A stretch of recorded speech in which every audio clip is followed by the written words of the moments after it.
ಲೋಕಸಭಾ ಚುನಾವಣೆ ಹಿನ್ನೆಲೆಯಲ್ಲಿ ಸಮರ್ಪಕ ನೀತಿ ಸಂಹಿತೆ ಅನುಷ್ಠಾನದ ಜೊತೆಗೆ ಮುಕ್ತ ನ್ಯಾಯಸಮ್ಮತ ಚುನಾವಣೆ ನಡೆಸುವ ಸಂಬಂಧ ಸಿಟಿವಿ ನ್ಯೂಸ್ ಜೊತೆ ಮಾತನಾಡಿದ ಅವರು, ಸೂಕ್ಷ್ಮ ವಿಧಾನಸಭಾ ಕ್ಷೇತ್ರವಾದ ಚಿಂತಾಮಣಿ ಕ್ಷೇತ್ರ ವ್ಯಾಪ್ತಿಯಲ್ಲಿ ಪ್ರಸ್ತುತ ಫೀಲಿಂಗ್ 9 ತಂಡ, ವಿಎಸ್ಟಿ 2 ತಂಡ, ವಿವಿಟಿ 1 ತಂಡ ನೇಮಿಸಲಾಗಿದೆ.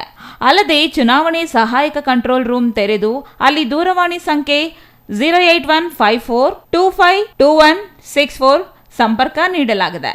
ಚುನಾವಣೆಯಲ್ಲಿ ಯಾವುದೇ ಅಕ್ರಮ ನಡೆಸುವ ಬಗ್ಗೆ ಸಾರ್ವಜನಿಕರು ಕರೆ ಮಾಡಿ ತಿಳಿಸಿದ್ದಲ್ಲಿ ತಕ್ಷಣ ಸ್ಥಳಕ್ಕೆ ಭೇಟಿ ನೀಡಿ ಕ್ರಮ ಕೈಗೊಳ್ಳುವುದಾಗಿ ತಿಳಿಸಿದರು. ಆಂಧ್ರ ಗಡಿ ಪ್ರದೇಶವಾದ ಕಂಬಾಲಹಳ್ಳಿ, ಬಿಲಾಂಡ್ಲಹಳ್ಳಿ, ಮಾಡಿಕೆರೆ ಕ್ರಾಸ್ನಲ್ಲಿ ಚೆಕ್ಪೋಸ್ಟ್ ನಿರ್ಮಿಸಿ ರಸ್ತೆಯಲ್ಲಿ ತೆರಳುವ ವಾಹನಗಳನ್ನು ಆರಕ್ಷಕ ಸಿಬ್ಬಂದಿ ತಪಾಸಣೆ ಮಾಡುತ್ತಿದ್ದಾರೆ.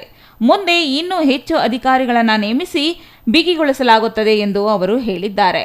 ಇವಿಎಂ ಯಂತ್ರಗಳು ಶೇಖರಣೆ ಮಾಡಿ ಸ್ಥಳದಲ್ಲಿ ಬಿಗಿ ಬಂದೋಬಸ್ತ್ ಮಾಡಲಾಗಿದೆ ಎಂದು ಸಿಟಿವಿ ನ್ಯೂಸ್ಗೆ ಮಾಹಿತಿ ನೀಡಿದರು. GL Shankar, CTV news, Chintamani.